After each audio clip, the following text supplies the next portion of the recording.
Welcome to the Hobby Jogger Podcast, where elite athletes and ham and eggers lace up their stories. We explore the common ground that running creates, from the world-class runner to the hobbyist hitting the pavement, trail, or treadmill. Expect a blend of inspiration, laughter, and the shared joy that makes every step count. Join us on this journey where every run is a story worth sharing.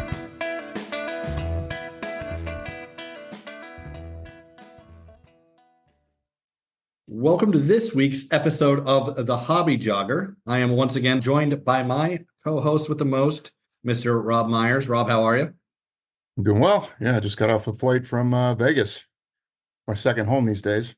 So you're hungover and tired. That's perfect. A little bit. Are you ready for Grindstone here in a couple of weeks? Got the 50K on tap?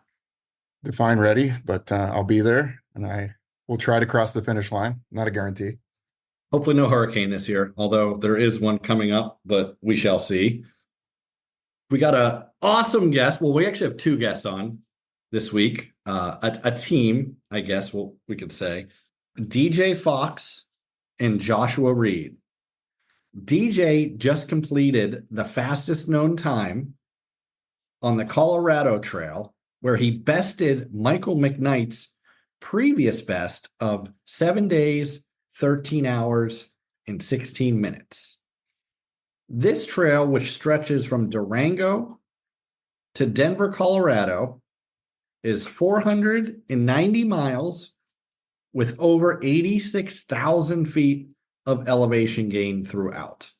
Mr. DJ Fox and Mr. Joshua Ried, how are you guys? Hello. Very good. Very good. How are you guys? Doing well. The reason DJ is on recently set a pretty large FKT on the Colorado Trail, and that's what we're going to talk about today, Rob. Pretty large, freaking huge, man. I mean, I've seen a lot of FKTs. I think that one tops everyone that I've seen. Yeah, it actually took me a little bit while to load it on my phone. Strava had 143 segments, DJ. That's wow. I think the most I've ever seen, possibly, but quite impressive. Thank you very much for joining us. Yeah, thank you for having us.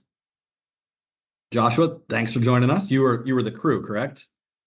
Pleasure. I was primarily the pacer, a little bit of crewing here and there, serving up the noodles and making sure people's gear were in order. But no, I had the pleasure of sharing about 180 miles with this fella out there, making sure he didn't slack or, skip his food.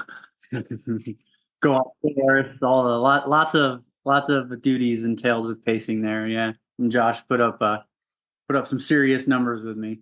Yeah, 180 is not a light week. That's a lot of miles yourself. Yeah, we trained for it. The Pacers trained for it too. Yeah, that has to be a whole training block just to train for this, I imagine. Yeah, fortunately, a very fun one. It's the mountains make it kind of easy, right? The place that we live up here in the San Juans, 13,000, 14,000 foot peaks. It is gorgeous and easy, and we spent 100 hours training together. Oh, easily this year. So yeah, light work. Light work, exactly. That's awesome. DJ, what is your background in running? How did you get to this point? Take me through it. Like where you started out running. Was it college, high school, cross country? Because that seems to be a common theme. Yeah, it's a great question. I have 1 year of high school track under my belt.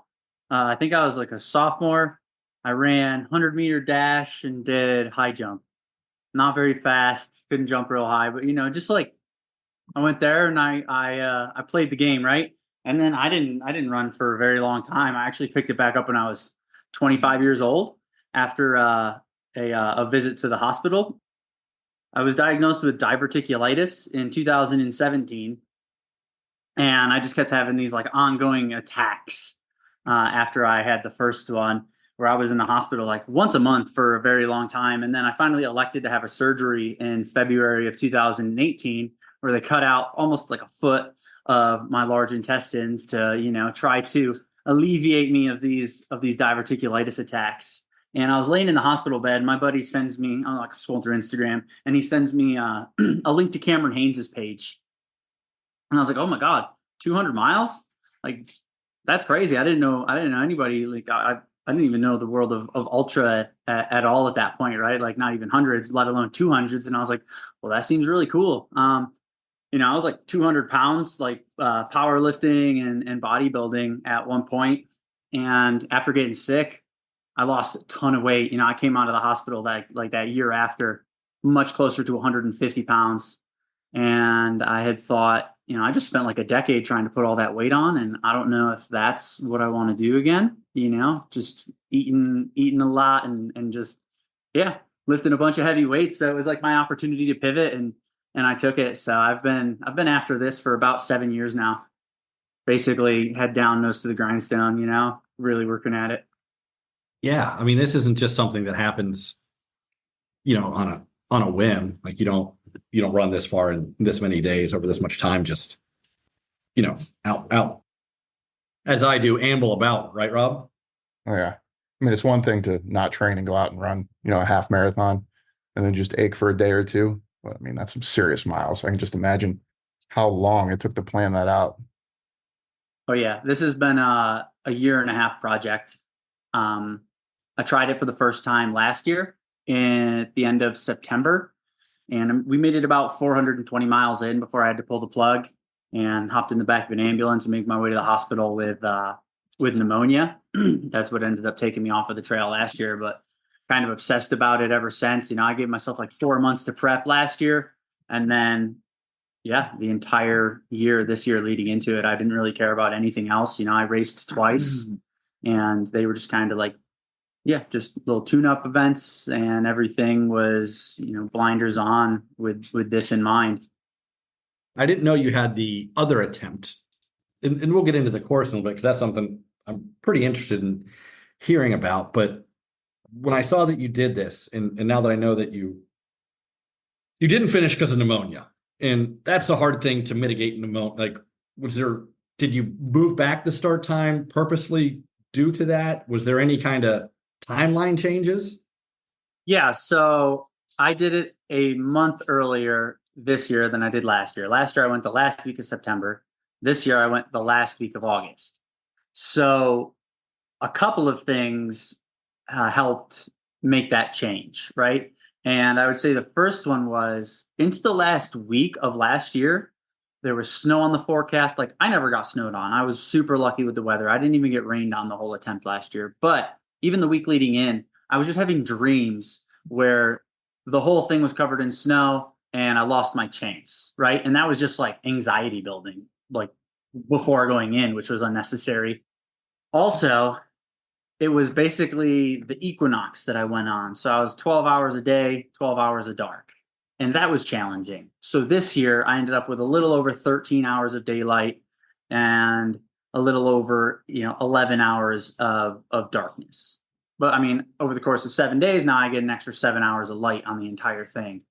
So that was another factor. And then outside of that, it was very cold last year being up high. I touched 12,000 feet. And you're working your way into October and the wind starts to blow and it's cold up there. I had a couple of nights where I would come out and there would be ice all over my beard and mustache, and the puddle I would think I was going to step in would just be a frozen, right? It was very cold. So that was another thing I wanted to avoid a little bit.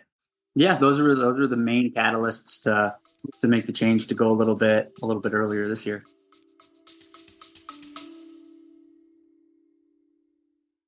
Hey folks, if you're loving the stories, tips, and laughs we're dishing out, make sure you don't miss an episode. Hit that subscribe button so you're the first to know when a new episode drops. And hey, if you've got a second, why not leave us a review?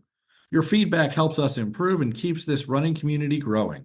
Lace up, hit subscribe, and let's get back into the show. Oh, that's awesome. I mean, before we dig into the race and really pick that apart, I love a good origin story. So let's go way back, like when you were coming up with this idea.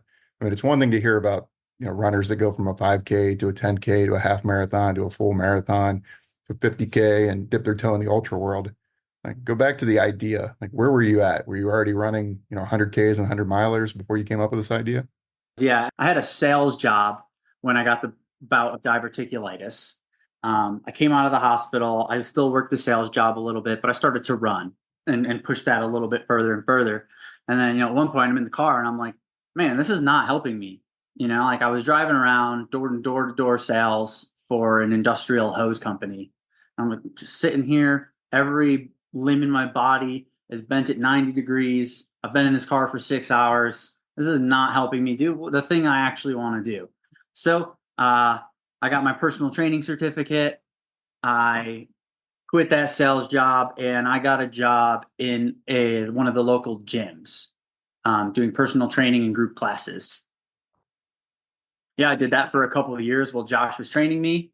We went to World's Toughest Mudder. He was out here in Durango. He was visiting the place and he's like, dude, it's amazing. Like, you got to come out, you know? So I came out here, hung out for 2 weeks before that 2021 WTM. I had a good experience. And then after that, I went, all right, there's another step of all in, right? That is committing full time to being an athlete. I went home. I had a discussion with my girlfriend and I was like, hey, I want to go back to Durango. And she's like, oh yeah, that's great. Like we can plan it. And I'm like, no, like permanently. I want to go back. I want to train. I want to live in the mountains and I want to be as good as I possibly can be at this thing. So it was April of that following year in 2022. We stuffed as much stuff as we possibly could in the car and we drove to Durango with our dog and our cat. We lived at first in a trailer, like a single wide trailer. There was like 12 of us in there at a time, just making it work. And I did that basically the whole year leading into that 2022 WTM. My sole focus for the year. I've done a really good job of just picking one event and saying, this is the thing I really want to perform well in and putting all of my eggs in that basket, right? Just trained full time, went to World's Toughest Mudder. It was a nasty year in 2022 where it was supposed to be nice. It was in Atmore, Alabama, and the historical weather was like high of 80, low of 55. But there was a hurricane that blew in like the week before, and it pushed a big cold front in there. And we ended up having a high of 55 and a low of like 30 degrees. But yeah, even with the severe conditions, I won that race. I ran 105 miles, and that was one where I just kind of, I don't know, I was just last one to die, you know, like I took over the lead of that race at hour 23 and then ended up beating second place by about 40 minutes within the next 2 laps we had to do. So that kind of got me to get a little bit closer to the Colorado Trail. After that experience at World's Toughest, you know, I recovered. It was like 2 weeks entirely off. Didn't even think about running a step, just kind of soaked all that in. And I put this, they give you, the bib is like a penny that you can wear. So I stapled that to the wall in front of the treadmill and I just stared at it every day. I was like, I'm going back, I'm winning again. I'm going back, I'm winning again. And then, I don't know, like almost halfway through the year, I was like, I don't want to do something else, you know? And I was like, I don't know what it is. And Josh and I were standing on the porch.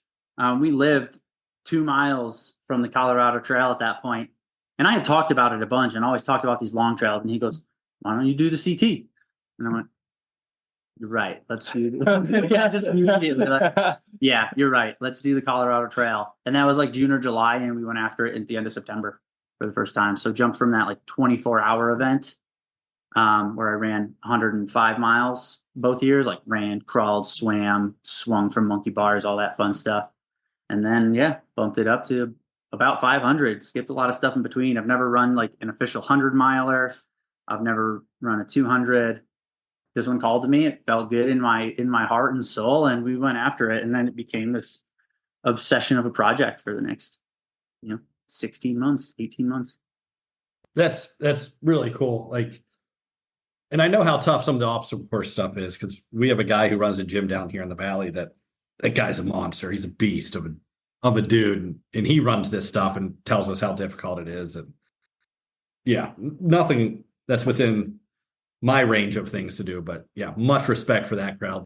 Yeah, I appreciate it. We have a pretty big, I guess, scene, we would say, around here for that. I'm a little bit familiar with it, not familiar with participating in it. I left that kind of stuff behind in my rugby days. I don't mind running far, but just beating myself up anymore, it's just, I don't. You'll have to get out there and check one of them out, man. It's fun. Dude, they are fun. And unlike just a running race, there's obstacles to get through or get over. And people can help each other out. So it's a whole different style of community because it's literally like hands-on helping. Very, very fun. So you've got this background in OCR stuff, much more than just a year of track. You've went out, you've won a very large race, you've participated in other races, you've set your sights on the Colorado Trail.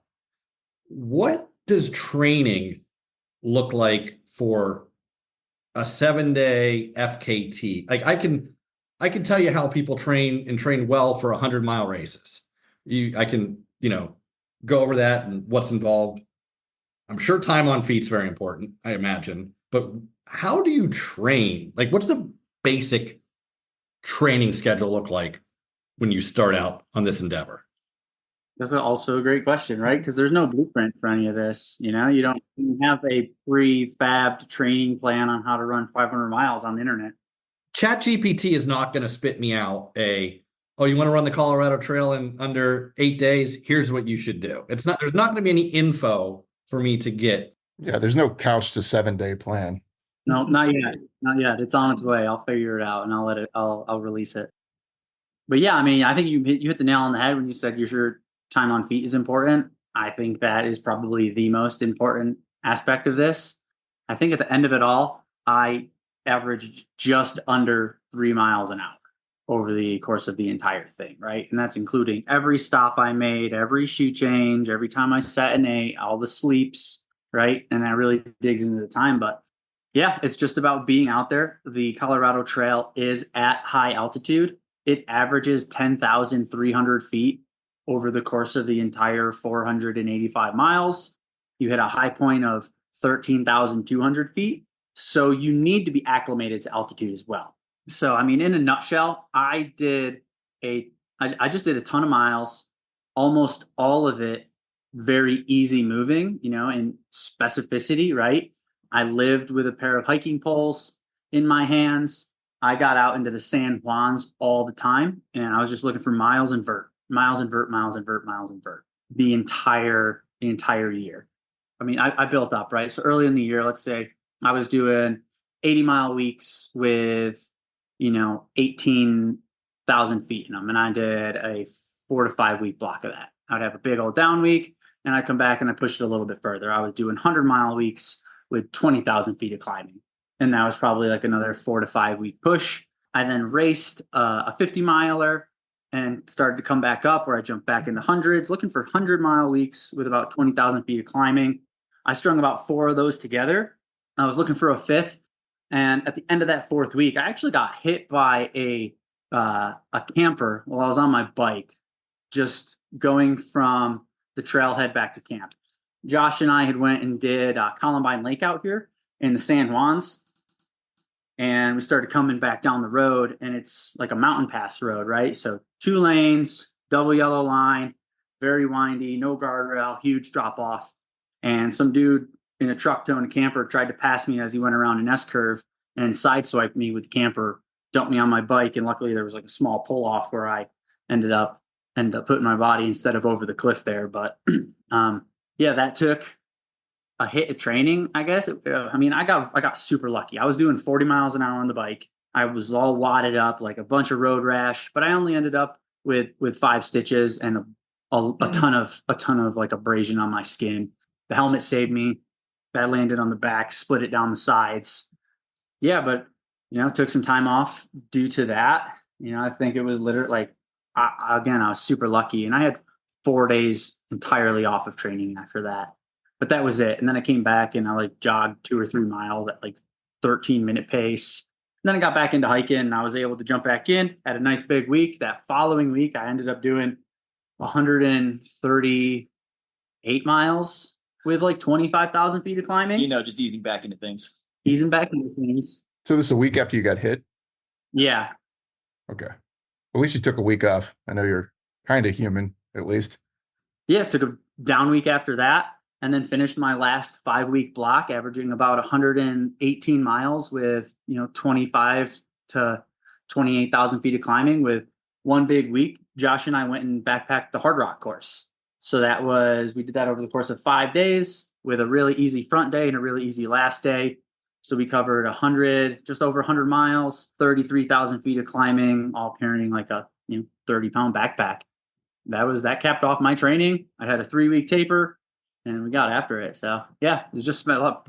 To answer your question again, simply a lot of time on feet. Again, like 25 plus hours is what I invested. It's what I could do. Started to take this full time. So I was just like coaching athletes, training, eating, sleeping. That was it for the entire year in preparation for this. Yeah, looking back through this Strava here, you have some monster vert weeks, 25,000, 38,000, 20,000. That's getting pretty steep. Even if you are in Colorado, that's still that's a lot of mountains. Now, is eating on the run's not easy. Josh, you know that. Rob, you know that. It's not easy to do. Is that something that you focus on in the training? I got to go hike up this 8,000-foot climb. I'm going to try and put down 2 bars or whatever I'm going to eat on this climb. Is that something you focus on? Yeah, totally. And often it was like a calories per hour thought process during training, where often I would go out with these high density mixtures of a product called Fuel Elite from a company called Endure Elite. So I would have 900 calories in a 500 milliliter soft flask, and through most of my training. But you say 900? Yeah. In a 500 milliliter soft Yep. flask? So it was like a giant gel. It was like a huge gel. I would have that, and then I would have plain water. And then I would also have solids. But the plan was to always consume that 900 calorie soft flask over the course of 3 hours, giving me 300 calories an hour at a baseline. On top of that, I'd stop at a Vista and I'd eat a Pop-Tart, and boom, now that's another 380 calories on top of everything I've had. I would run around with Chewy bars and eat that. So baseline about 300 in training, plus all of the additional solid foods I consume as well. And I would also practice eating a lot, especially as I got closer to the event. I would eat like a full dinner and then go out and do my run. So I'm like, my gut is stuffed, go eat like 6 tacos, have a cup of rice, and then go out and do like, a 10 miler or something. Right. And just like understand how it felt to have like a bunch of food in my stomach and say, okay, I still need to be able to move, and I don't need to move fast. Right. I need to move it 3.5 to 4 miles an hour is really the goal. But yeah, that is something I focused on and practiced a lot. That's funny because I think there's a lot of people that will run fast in the morning just because it's before work or whatever. So nothing in the stomach. Then race day, they take down their 500 milliliters of Morton. They eat the gel, and it's like, oh, why am I bloated? I don't understand. Yeah. You've done your whole training block fasted with nothing in your stomach. I don't know how you expected to feel otherwise, but okay, here we are. So you got the training, you got the vert, you got plenty of hours. I mean, you racked up, I can't add them all up, but a lot of hours on the feet, a lot of vert. I think going into this, I was like, I don't know, getting close to 600 hours for the year.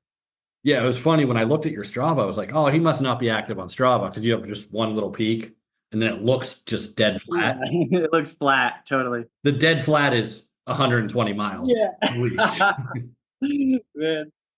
Yeah, that's a hilarious thing. You don't see that too often on there. No. All right, look It at was this. at 500 hours going into the Colorado trek, just over 500. That's a lot. Yeah, now we're at 678. That's Strava, like I've got a couple things that didn't end up in there, but that's real close. So we're at the week of. We'll start there. We're at the week of. We've got our training block in. You had to feel, other than the bike crash and the bike incident, you had to feel pretty confident because you still got a lot of miles and you still got a lot of time on feet. So you're feeling pretty confident going into this? Agreed. Yes. I don't think you could do it without feeling confident going in. You can't be like, maybe I missed a thing here too. But so confident going in. Josh, you're confident, right? Yeah. Actually, I mean, not only am I immensely confident in him because, the sport's like very much between the ears and there's no problems in there.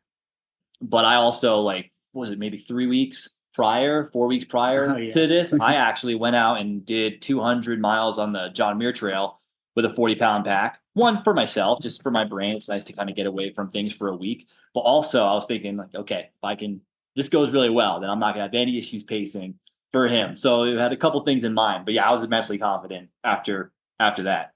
But I was going to have no problem keeping up and be able to push his ass. So an important question I have is, what did you use to bribe all of the people that went along with you on this adventure?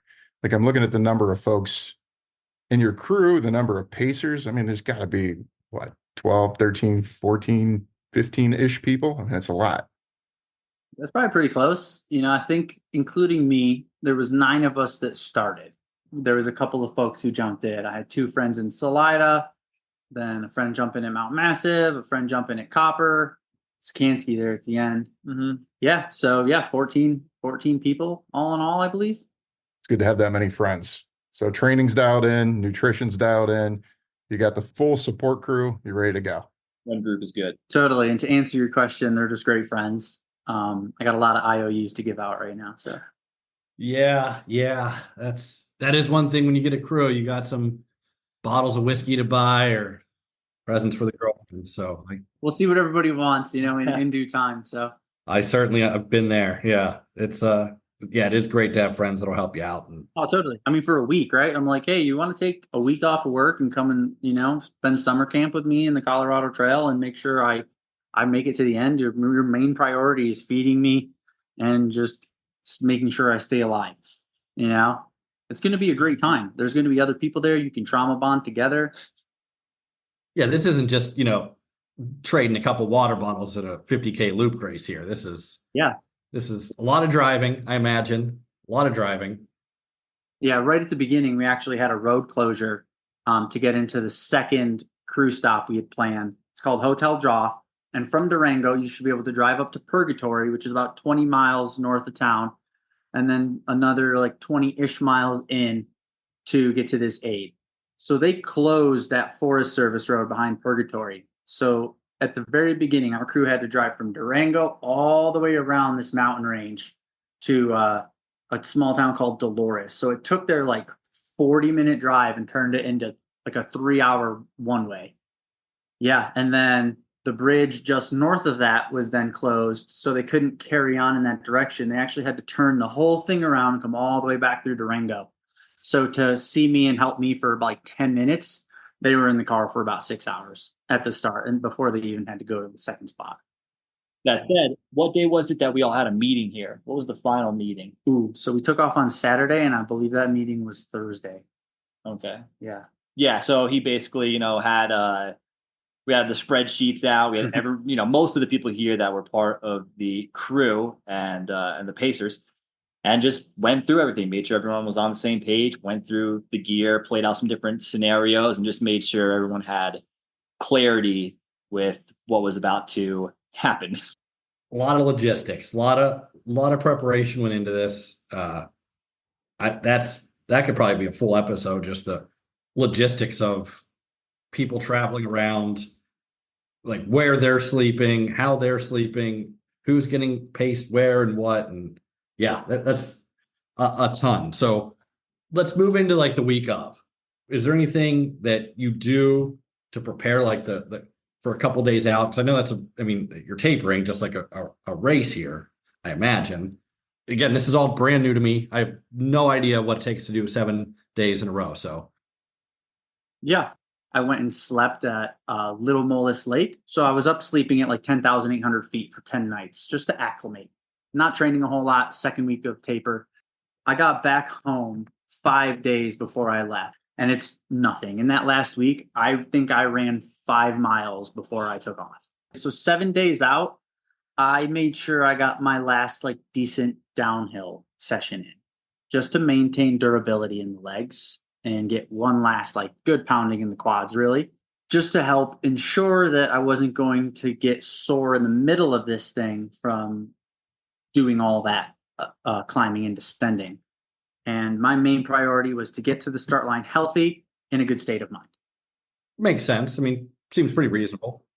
So we start out because I see you did the west to east and then the collegiate east. So explain what that is and what the difference is and why you picked that. And I know the collegiate trail is a loop, correct? There is a collegiate loop trail that you can do, yes. Okay. So you're on part of that going from west to east. where does it start? And like, if you can kind of explain what the collegiate loop is, I guess, as well. Yeah. So the Colorado Trail runs, depending on which way you look at it, from Durango to Denver or Denver to Durango. Both of those are two separate routes, right? So you're either going west to east from Durango to Denver or east to west from Denver to Durango. And then in the middle of the trail there, you have the collegiate mountain range. So you have the opportunity. So it's not going over any of those 14ers. It skirts around them all on either the east side or the west side of that range. So you have the option to choose which direction you want to go. So now for each direction, you now have two separate options. So technically there are 4 separate trails and variations of the Colorado Trail, right? So that collegiate part, if you are starting in Durango, it's just after like Marshall Pass. You'll come to a T, boom, you go left, you're going collegiate west. You go right, you're going collegiate east. And then if you're coming Denver to Durango, you'll get to Twin Lakes, and you'll be able to make that decision there as well. So both sides are around 80 miles. The collegiate east side stays a little bit lower in altitude and doesn't go over as many mountain passes. It stays in the trees a little bit, stays a little bit lower, while the collegiate west gets up a little bit higher. And I think you end up covering like an extra 1,500 feet of climbing. I'm not entirely sure on what that, the exact number, but it's something like that. So it's a little bit more vert, a little bit more out there as well. So then to answer your next question, like, why did I choose what I chose? I chose west to east because I was just living in Durango. Again, I was living 2 miles from the trailhead.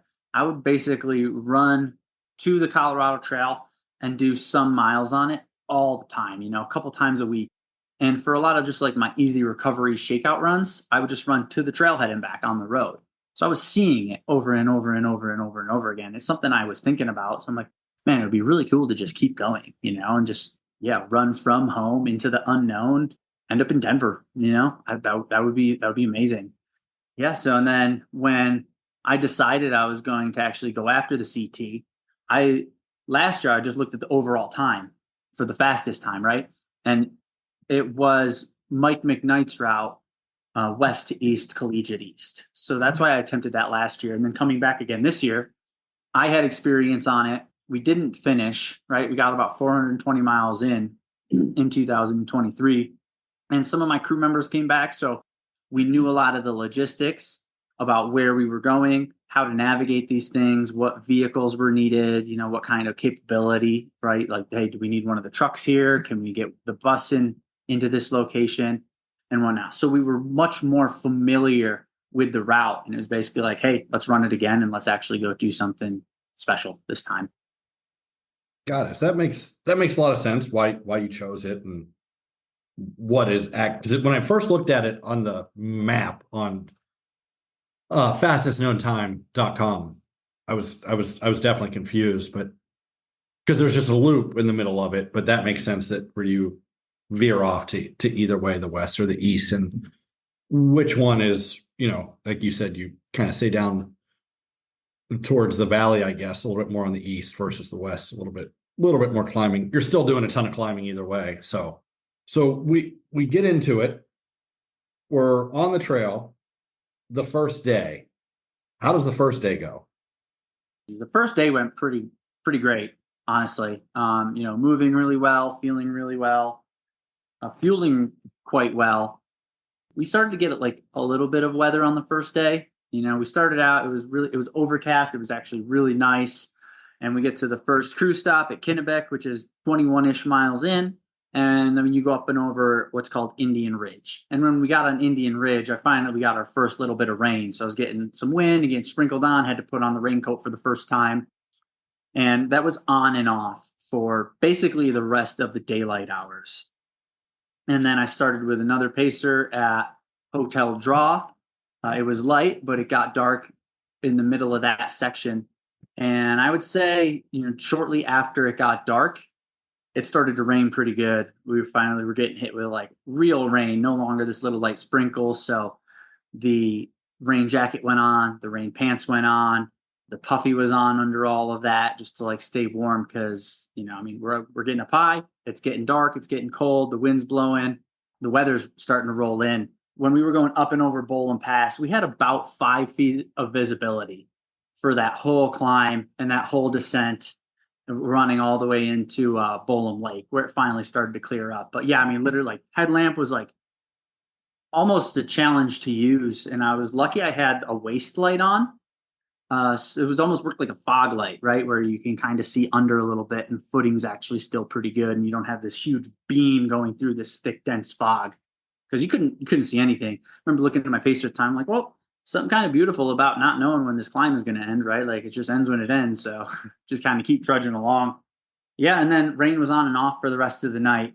And it was right before I picked Josh up, I could kind of start to feel my gut turning on me a little bit. What I ended up pointing that to, and I just kind of used intuition where, you know, I was using that thick, dense liquid calorie mix. It just didn't sound good anymore. I would sip and I would feel this like really heavy sensation in my stomach. I do not feel good. I don't know if I'm about to get ill or whatnot, but it was just too much of that high density drink. And again, like I was saying, you can go out and practice these as long as you want over your 4, 6, 8 hour training runs, but there's no way to figure out what it's going to do to you after 24 hours, you know, until you reach that point. Right. And I was like, man, okay, that is, again, one more way for me to not do this. And I chose that method because the previous year I was doing about 200 calories in these bottles, and I was just sipping them constantly throughout the whole effort. And about 3 days in, the sugar and salt water that I was constantly consuming started to eat away at my mouth. I was starting to get ulcers, and just like every time I sipped, I'm like, man, every time I take a drink, I'm getting thirsty. Like something's wrong. So I eventually switched to pure water at the like midway through last year's effort, which alleviated it, but my mouth was already torn up at that point. So I was like, hey, I'm going to try these high density mixtures. Eventually that just became too much on my stomach, and I had to switch to just solid foods. So again, I'm with Josh out there. He's like, hey man, it's been about half an hour, eat something. I'm like, man, I can't right now. I just can't. I can't put anything in my stomach. There's like no way. It needs a rest. I went a few hours where I didn't eat anything. And then I still didn't want to, but he's like poking and prodding. He's like, you need calories, you know, like you got something. You got to put something in you, dude. Like we're, you know, 30 hours into this thing. You need to start eating again. So I just like slowly started eating like chewy bars a little bit at a time, which I was able to handle pretty well in small amounts until we were able to work it back up. But yeah, I mean, that first day went great until it started to turn. And I think I caught it all just in time to where I didn't have like a massive, or like a huge gut issue, right? Like I was still able to run pretty well. I was just starting to get uncomfortable and realized it, and we made the change. And, you know, it took a little bit of time to troubleshoot and recover from it, but yeah, we made it happen. Fortunately, he had quite the spread of options. I mean, the original plan was that high density flask with the sustain. Was it sustainable fuel? After that wasn't working for his gut, I think we switched to the precision 90 pouches. Mm-hmm. But we didn't have a lot of those. Those were like, oh, I'll have one of those every here and there. But after that started working, we're like, all right, just feed them just those. And we're like, we'll run out, we'll figure something else out. But like, we just need to get things working now. So give them what works. Fortunately, guys, this is incredible. Okay, so the Leadville races have happened pretty recently, like right before he went for the CT. You know, there's the mountain bike race, there's the running race, you know, and then there's some other series races right around there. So there's a Leadville race series building headquarters right there in the town of Leadville, which was 20 minutes from Twin Lakes, something like that. Come to find, I think Aranza, your girlfriend, and some of the other crew, Pauline and Aaron, they went through the town, and I don't know how they found out it was there. They were giving away all of the unused gels from the races that they just put on. And guys, it was no small amount. I mean, we're talking about there must have been a couple thousand gels. I mean, boxes that you go to pick up the box, like one of the boxes, there's multiple boxes. You pick up one box and it's like 50, 60 pounds of gels. And the person behind the counter says, please take as many as you can. Thank you. Like, no, thank you. Mm-hmm. So they got I mean, they must have gotten $400, $500, $600 just in like precision gels and Mortons, and that really saved us, I think, because Totally. the gels were working for you, and we were running out, man. And so they show up with this, like, guys, Christmas, at one of the aid stations, and unload boxes of the stuff that they got. So that was pretty cool. Shouts to that Leadville headquarters for coming in clutch for us. And for both of you, that's got to be a pretty big pickup. Just, I mean, lift your spirits up because you're so focused on what you're doing, but then the crew comes in, hey, these guys just gave us $600 worth of gels.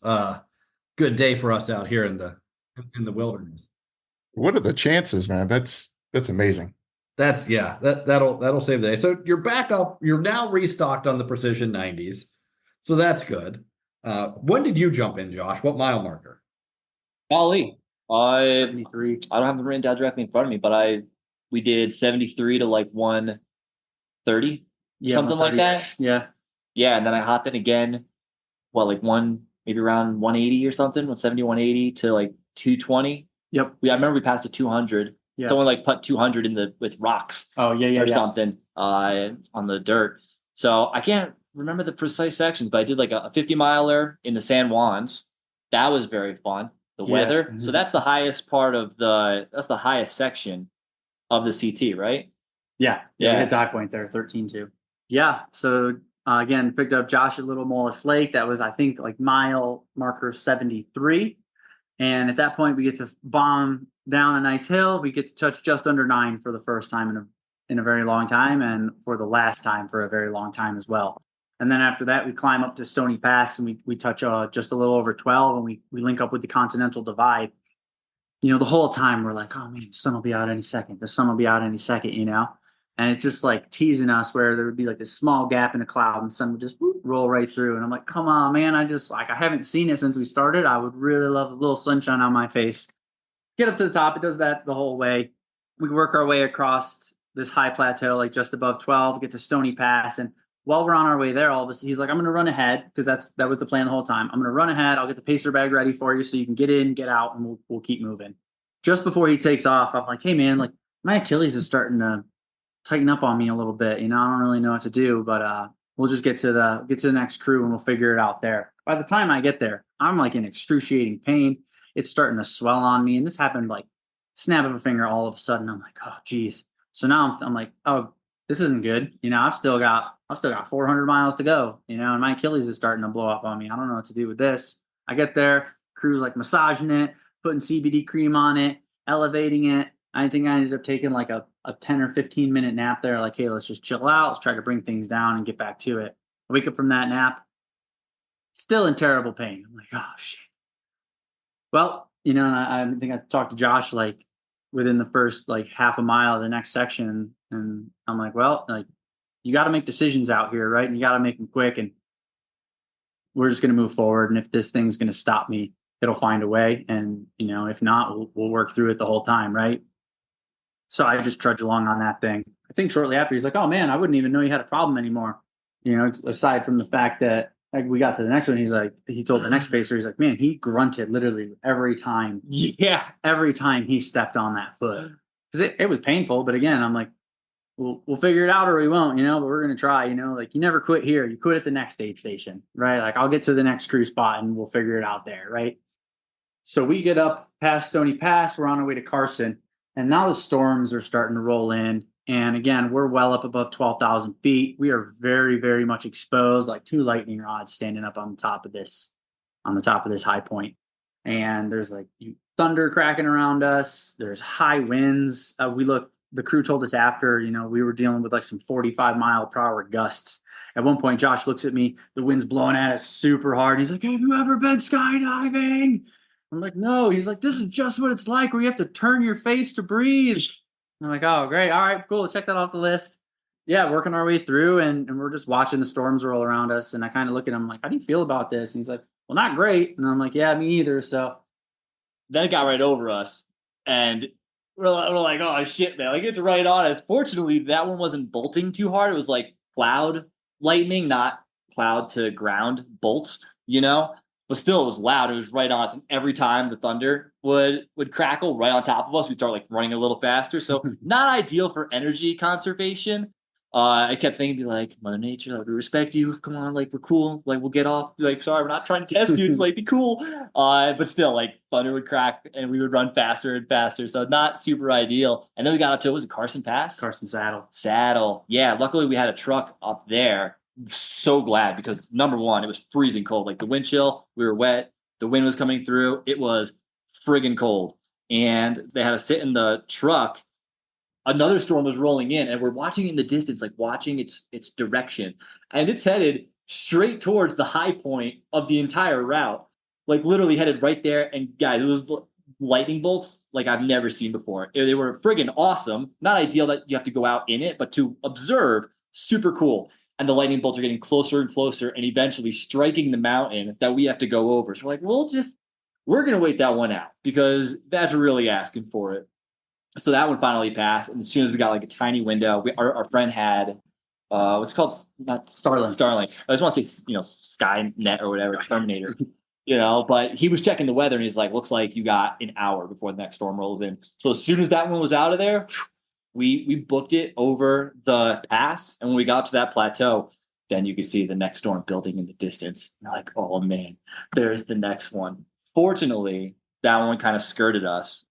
We got snowed on a little bit, and there was thunder, but the actual like lighting was off to the side. That was an exciting segment early on for you. A little more energy expenditure than you wanted in terms of pace and dealing with the cold and not actually being able to sleep because the ground was too cold to lay on, and the Achilles thing. So adversity early on. Yeah. I mean, the whole thing is just a trial of adversity in my mind. But yeah, that's weather. Weather is just always the unknown factor that you can prepare for it as much as you want, but it's gonna be, especially out where you guys were, it's gonna be wild. Oh yeah, it's unpredictable. So yeah, then that finished up. We got to Spring Creek Pass after Carson, and that finished up my first section with Josh. And I actually laid down for my first like real bout of sleep at that point. I had taken 2 trail naps on the way there, but at this point I laid it down for 3 hours for the first time, like try to get some real sleep, which I was like, in and out a little bit, but I was assured that I slept for most of it, because I kept waking up, and every time I'd be like, oh, I can't sleep. Like, bro, you've been snoring. Yeah, go back to bed. You're snoring. I'm like, okay, all right, whatever. It's anxiety, being out there. That's all. Did you have a plan for sleep? Not really. When you were going to sleep? And The plan was to go until I was very tired, because last year I went, okay, I'm going to get to, that 70-mile mark. It was about 21 hours, and I'm like, cool, I'm going to lay it down for like 3 or 4 hours and front load to sleep. I lay there the whole time with my eyes shut and didn't sleep at all, just like with the energy of everything, just like a little too amped. And then that was unfortunate, because then, I started the next day, and we went through another 24 hours, and I still hadn't slept. So it was well over 48 hours before I actually slept the first year. So this time I was like, I'm going to go until my body's like, bro, lay down. You're exhausted.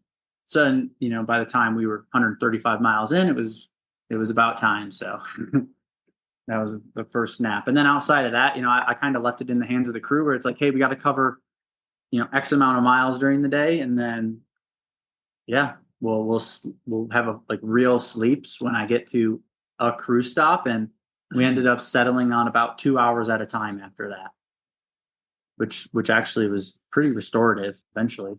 Seemed it. Yeah, that was probably my first question, is like, how do you sleep? Like, what's the game plan? But that makes sense. Yeah, if you're still amped and you can't sleep, there's no use of laying there. You just got to sleep when the body has told you, hey, we're going to sleep, either on our feet or you're going to lay down soon because we're going to sleep. It's tough though. So I think it was night 3, ended up getting in a couple hours later than we expected. So it was like 11:30 by the time we got out from. That was Highway 114. Yes. Highway Okay. 114. Right. 14 to 150 or to 50 is what we did. So that night, that was 11:30 at night. We're trying to push through the night, and it gets to the point where he's so exhausted, like, dude, I gotta stop here. But the thing is it's so cold, especially the ground is so cold. So he's laying there just trying to sleep at night, catch these little naps, and they're not working at all.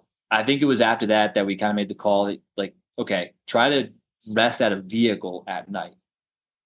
Yeah, there's just so much to be mindful of: sleep, eating, gear, hauling enough water up and down a hill, the crew, like just incredible amount of different moving parts that are all going into this. So we're making our way down the Colorado Trail. We'll say we get to, because I'm looking at the collegiate loop right now. Yeah. So last section we were just talking about, Josh and I started at Highway 114. We went up to Sergeant's Mesa. That's where I actually got the second bit of sleep. And then I woke up and I started coughing up like a lot of phlegm for the first time there. And There was blood. after I was like, a little that's not blood, good. probably coming from my nose, everything just being really dry. That's what I told myself at the end of the day. Yeah, and that night was hard. Like he said, it was pretty technical. And I would look at a rock and I'd be like, gonna step over that rock, and then I kick it. Damn. Oh yeah, I dude. can't. Like oh, I man. can't get my body to do the things that my brain wants it to do. And it was just like it was the longest trudge up to finish those last few miles. I slept. I woke up. I was having a rough morning, eating and whatnot. And then just like cool side story is a couple of bikers came through and a through hiker, and they could see me. They could see something was happening, right? And they're like, "Oh, what's going on over here?" And, "Oh yeah, we're doing the FKT. We're doing the FKT." And then one of the through hikers leaves and turns around, and he's just kind of like, "Hey, just want you to know, there is a version of you at the end of this that has that record." And I'm like, "Damn, there is," and I can see it. And God, I do not like it right now. It sucks. It's gonna hurt. I am so tired. But he's right. And they're like, again, like I said earlier, you got to make a decision. And like, all right, okay, let's get up on our feet and let's go be that person. Let's get it done. Did you see him again later in the race? Because at this point, you have to be hallucinating a little bit, right? Never saw him again. This like fat, happy Buddha walking down the trail, giving me wisdom. He was going the other way. But yeah, so Josh and I finished that segment to get to Highway 50, and that's like the first section into the collegiates. And that was a tough day. Like, again, like the storms, I did not eat well, over the last like 36 hours or so. And I was getting tired, but we were starting to eat again and I was coming back around, but it was a long, long day to get there. And let me just say that his ankle was so bad that Sergeant's Mesa, number one, you looked like shit. You really did. And because you only got like 2 hours of sleep, it's just like snot all over the place. And you tried to walk out of there. He was limping so hard. I'm like, that is not good at all. How slow you are walking and the amount that you are limping. Fortunately, once he moved 100 yards or a couple hundred yards, it started to shake out. And movement was his friend. But man, those stops were super rough looking for you, and even more so at was it Marshall Pass? Marshall Pass was bad. That was bad, man. There's a cost of everything, and like laying down and getting stiff is tough. And like waking up being like, uh-oh, I'm still here. I gotta go. Yeah, I mean, I wake up after a full night's sleep out of my bed, and I have mornings that I'm stiff. So I can imagine you're gutting it out, sleeping on the trail, the cold trail, and sleep probably isn't very restful. I'm gonna assume. Well, I don't know. Eventually, like I said, those 2 hours, I was like, I feel pretty dang good. Just like comparing it to how I felt before I laid down. Like that was the only thing I knew was I am a mess. I am about to collapse. And oh, cool. All right. Like the sun's about to come up, and I don't know. I feel better.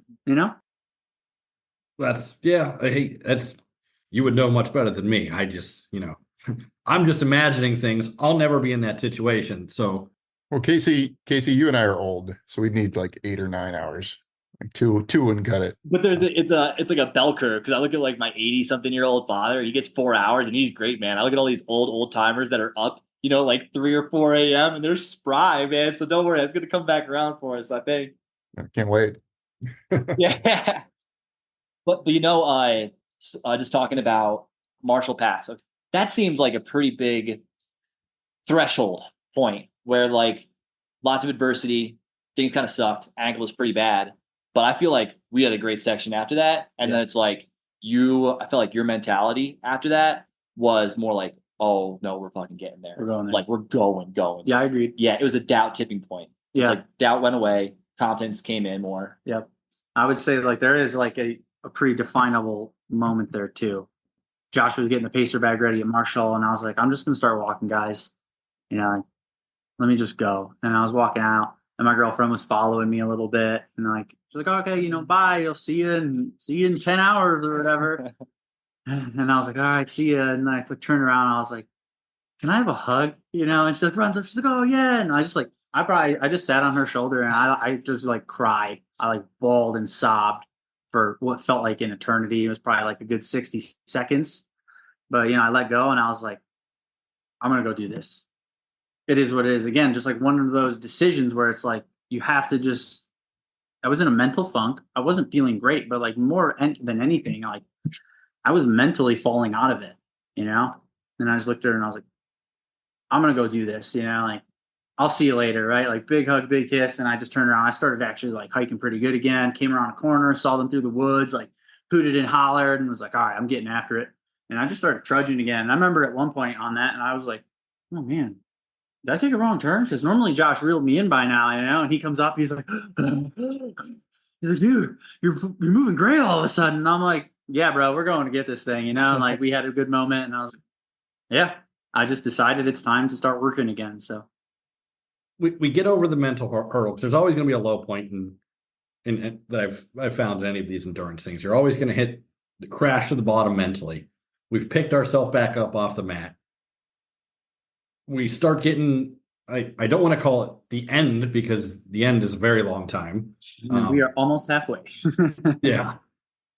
So we get to like, we'll say part of the course we get through the collegiate, we go through Leadville where we pick up, we have another big boost there because we get the gels from the Leadville racing folks. Shout out those guys. And so we're starting to make our way, like, I guess more towards like the Breckenridge area. Correct. Yeah. So we're at Tennessee Pass. So I've got to go up and over 12,000 feet 2 more times. And I've got one big climb in front of me to get up and over Kokomo Pass. And I felt pretty good there. I was in a great mental state and we were just like crushing the climb at the end of the day. We got to over the pass and we had like a beautiful sunset there. Yeah. We like, that was another big boost up and over 12. Okay. I got to do that one more time. You know, I've got one more pass to cover where I got to go over 12,000 feet and then like kind of all downhill from there. But yeah, get to Breckenridge, go through the town, you know, hit some pavement. What is the last big climb? Oh geez, Georgia Pass is the last climb.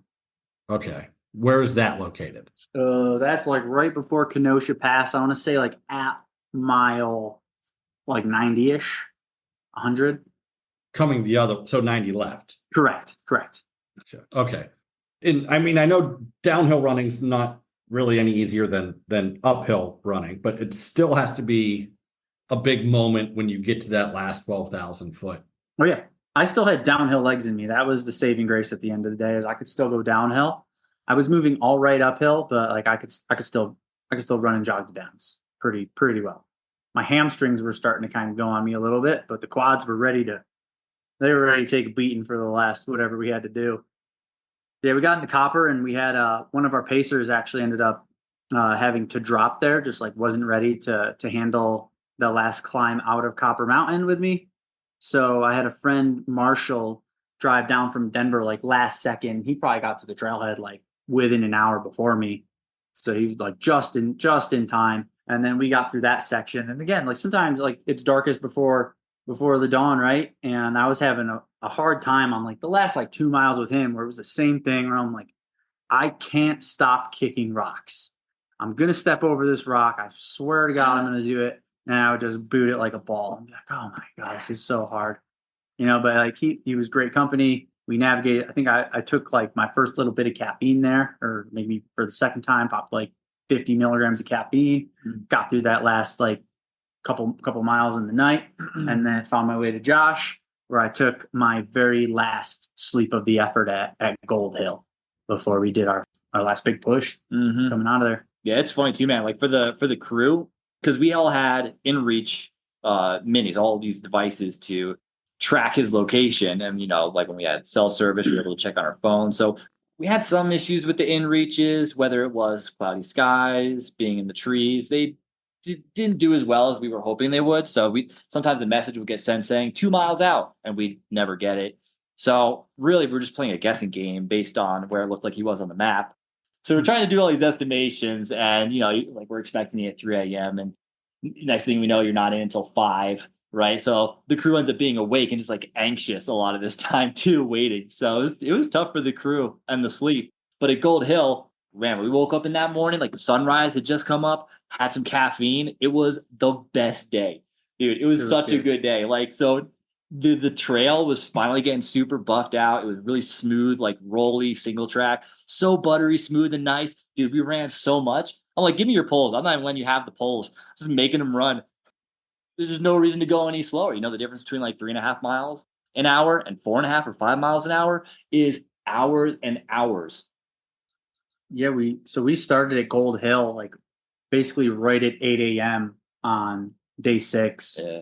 And we went all the way through. So we finished with a 28-hour push to get the thing done. You know, where we did, I think I ended up taking a 5-minute trail nap like 30 miles out or something, but we had 105 miles to go. And you know, Josh Nothing. did like 70 of those miles. You know, you did like the first 30 with me to start the day, where we were moving pretty well, and like it was a little bit slow to start, but you know, all of a sudden he would just like run away from me, and I'm like, oh, you know, and he'd like let me reel him back in, and then he would run again. I'd be like, I'm just gonna go with him this time. Like I'm just gonna go. I'm gonna put my head down. I'm gonna look at his heels, and I'm just never going to let him get away from me again. And I felt like he was noticing that, where I would see him like peek over his shoulder and be like, huh, he's still here, you know? And I'm like, Yeah. I'm not going anywhere, dude. Yeah. I was like, Josh, take me to the end. You're like, let's get this done. He's like, well, and he gave me a couple numbers. He's like, hey, if you go this fast, we'll get there at this time. If you go this fast and you stop for this long, we'll get there at this time. And if you go this fast, we'll get there at that time. And I'm like, I want to be competitive. I'm here to finish this thing off and finish it well, dude. So like, let's go. Like, take me to the fastest option. Let's get this done. By the way, ask for consent from your runner before you just spit numbers at them. Some people don't want to know. So I was like, hey, do you want to know the Yes. numbers? Because some people don't want to. You know, like this guy, what is it, Ludovic, that just did Hard Rock? Oh, He yeah. didn't want to know where he was until he was like 10 minutes out from the finish line. Someone's like, if you want to know, you're ahead of Killian's record. And then he's like, oh shit. But yeah, sometimes people don't want to know. But it was fun to be able to share that and hear him be like, oh hell yeah. Yeah, Ludo's a hell of a runner. Yeah, and I'm looking at the ending here. And I mean, you're running, 10-minute miles, 9:30, 8:43, and this is coming down the range into Denver. Watertown. Yeah, Waterton Canyon there. That's those last like 7 miles. So we're getting towards the end. Pretty amazing the splits you're putting up the last 1, 2, 3, 4, the last 6 or 7 miles. Is it you just want to be done, right? I want to be competitive. Like I said, like Finish with no doubts. yeah, I can't leave anything out there, right? Like I made mistakes along the way. I didn't eat as good as I could have. It's going to be hard to make everything perfect in this, but I'm like, I have something left. I told myself and everybody that I'm with that the trail and my team gets 100% of my heart and soul today, right? And I've got a little bit left, so here it is. Here's everything. This is all I got. We pushed 10-minute miles as long as I could, and some of the crew started to show up. Josh and I were finishing that last bit, and yeah, we just got in. It was like a very, very light decline on that hill. Mm-hmm. And he's like, let's at least hold 10-minute pace. And I'm like, we got it, And then my buddy Marshall rides up on the bike and he starts spraying me with water on the side. And, then Austin and Abby and Aaron come out, I'm with everybody now. And I'm like, again, like I'm out of it. I've got nothing left and I'm just using everything that they're able to give me. Right. Like their energies. And I'm like, let's bring it home. I've got something left. We're going to dump it all out. And I ran as fast as I possibly could for those last like 2.5 to 3 miles. I was like bearing down, dude. Like hamstrings are twinging on me, and I'm just like, let's just get there, just get there, just get there. And it wasn't I want to be done. It's I want to do the best I can. And I'm not there yet. So let's push. I mean, like we were ahead of McKnight's record by 8 hours at that point, whatever it was, and I could have walked it in and like got the record, right? But that's not what I want to do at the end of the day. So You wanted to put some gap in between you and the record and make it a little bit tougher for. Yeah, I mean, hey, let's say the next person who tries gets to that Waterton Canyon Road at the exact same time I did. Yeah, you're not going to walk it in off the same effort to that point. You gotta pick it up a little bit there. So you hit the finish. What goes through your mind? Oh man, I'm like wheezing a little bit. I just like, I don't know if anything went through my mind immediately, right? Like I hit the sign and I was like shade, and went and hobbled over there and just like starfished, and then just got like my breathing calmed. Eventually, like I'm sitting like, like I 100% effort at the end there. Yeah, and just calmed it down and soaked it in for a second. Again, it was a 1.5-year project, and in that moment, it was over. Right, like it was over. The prep was over. The training was over. The attention to detail, it was over. And that was like a very bittersweet thing. Like I remember even like right before we like really brought it home in those last 6 miles, I looked at Josh and I was like, I'm in like a weird headspace right now. It's kind of like, what do you mean? And I'm like, I don't know. I just kind of like feel odd. And I think like in reflection after is like, I was about to be done, with this whole thing. And I'm sleep deprived and I'm dehydrated and I'm underfed. And there's a lot that goes into that. But I almost was like, I kind of want to just go slow and just be here, and I'm like, no, wake up, you're going fast, like you have to, like, but yeah, it was just like hit the sign and everything calmed down very fast, and then I like get up and I look and my friends are just standing around me all quiet. And I just, again, very emotional. I like break out in tears. And like one at a time, I'm like, dude, it's like, come in here. We did it. Like, give me a hug. Thanks, guys. Like, there's no chance in the world I could have done anything out there that I did without my people.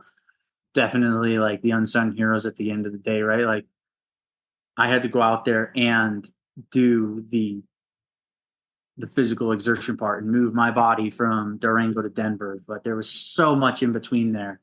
And there's no chance of me covering that distance in that time without the help, so just like extremely grateful in that moment for everybody around me. Nice. It is definitely a team effort to get through all that. I mean, Josh, you did a great job pacing. I'm sure organizing a lot of crew, making sure he ate. Biggest thing, really, making sure he eats. And even though I did, comparatively so few miles, I was so happy and impressed to see the crew every time, like pulling in there and be on top of Sergeant's Mesa with like beds laid out. I was like, oh my gosh, you guys, this is so nice. Even though it's just like, it's a piece of cloth on the ground and there's like a 75-cent container of noodles that they gave you. Just like, this is the best, most luxurious thing I've ever seen in my life. It's amazing. So you're finished, you're celebrating. Most runners would, say it's time for a burger and beer, but you strike me as the kind of guy that wants to go for a run afterwards, maybe a recovery run or something like that. Yeah, right. Yeah. So what'd you do? My friends actually, I grabbed a beer at the end of there. We cheersed, and while still sitting on the ground, had a couple sips. Drunk off sips. Yeah, dude, for sure. I had half of an IPA. I was like, I can't finish it. And then we're like, hey, well, let's get out of here. There ain't no point in hanging around the Waterton sign. So my buddy Eric, he's like, they're like, okay, the bus is like a 1/4 mile over in the parking lot. And I'm like, bro, there's no chance of me moving another 1/4 mile. Zero chance. Central governor has kicked in. I've achieved, I've hit my finish line, and my body says no more. No more. So my buddy's like, oh, I'll give you a piggyback. So he piggybacks me over the bus, drops me off. We all just kind of hang out for like another 20 minutes. And my ride home says, hey, we're going to leave. We're ready to go. I'm like, all right, shove me in the back of the truck, like pick me up, stick me in the back of the truck, lay me out a little bed. I lay down and I fall asleep, and we start driving home. Yeah. But then they try to feed you and you're like eating and falling asleep with food in your mouth. Yeah, basically. We stopped at a gas station and I got a pint of ice cream, and it was like the most beautiful thing I've ever had in my entire life, because my mouth is still like raw from just nonstop eating for 172 hours, nonstop chewing.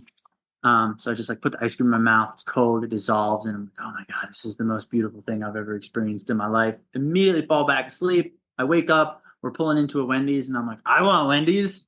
Order a burger, and I'm like, well, I also have to go to the bathroom, so now I have to get out of the truck. Oh no. And again, everything costs something, and now I'm like, it's over. So I cannot move. I cannot walk. I can barely stand, honestly. I get a friend under each arm to support my body weight. Well, I just kind of drag my feet along the ground to get into this Wendy's, and the staff runs out and they're like, they totally ignore the two people on the side of me, which I do appreciate. And they look at me and they're like, "Hey, are you okay? Do you need water?"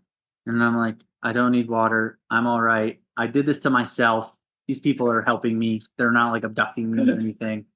Yeah. So they helped me out. I got some snacks, got back in the truck, immediately fell back asleep, woke up in Durango. My girlfriend ordered us some, man, I think she grabbed Indian food. And like Josh was saying, I'm sitting up in bed, and in between every bite, I'm falling asleep. I'm putting food in my mouth and I'm trying to chew it, and I would fall asleep. I wake up and I like finish my bite again, and, repeated that for the next, probably took me 3 times as long to eat that meal as it has anything else in my life, but finished my snacks and fell asleep for like, 16 hours. And been basically playing that on repeat for the last almost 2 weeks now. Just eat, sleep, eat, sleep, eat, sleep. Yeah, I imagine the recovery from this is pretty extensive for a couple weeks at least, right? Yeah, very much so. Like last week was a lot worse, especially being sick. I laid in bed with clearing out pneumonia symptoms for the first 2 weeks. So this time is so much better. I didn't end up in the hospital this time. Big win. Got to come home. Just kind of do it all by myself here. But yeah, I mean, it's taken a lot of sleeping and a lot of eating. When I finished, I had lost about like 12 to 13 pounds on the trail, and I gained 15 pounds back in the last 10 days. So It's a quick weight loss program. that's just eating and sleeping. But yeah, I mean, I feel pretty good, all things considered, aside from a few acute things. Like the front of my ankle is still giving me some issues, like dorsiflexing, and this hamstring, my left hamstring, is still bugging me a little bit, where it feels good for the most part, but I'll move a little fast, and that quick contraction of the muscle, I'll yelp a little bit and be like, "Oh, my leg!" But yeah, I mean, using the stairs, walk to the grocery store today, doing pretty good. But yeah, I mean, I don't plan on. I probably won't run a step for at least a month after the fact. I didn't run a step for 2 months after. So if I could consider it, 4 to 6 weeks this time, I'd be really happy. But I'm just really looking forward to getting under some weights. I want to put another big strength block in, do some squats, some deadlifts, some overhead pressing, some pull-ups, have some fun, just being strong again. And I want to get on the jiu-jitsu mat. That's the 2 things I'm really looking forward to right now. So, Well, hey man, we certainly appreciate you telling the story. Hopefully we did it justice here, because it's an amazing feat. There's so much we could have gone into. I have no doubt. But I just want to thank you both for your time and just going through all this and the whole FKT and the process, the build up, the training, everything that went into it. And real quick, what's the t-shirt you guys got on? So this is Endurely. That is the company I'm sponsored by for my supplements. So they've got a gamut of things. They've got like pre-workouts and intra-workouts and recovery formulas and everything like that. So shout out to Endurely. They've been supporting me since just before I won World's Toughest Mudder in 2022. Thank you very much. And where do we find you on Instagram? Yeah, I'm on Instagram. My handle is at DEE_JAY_FOX, DJ Fox. It's Joshua Ried. It's JA_SHUA_RIED.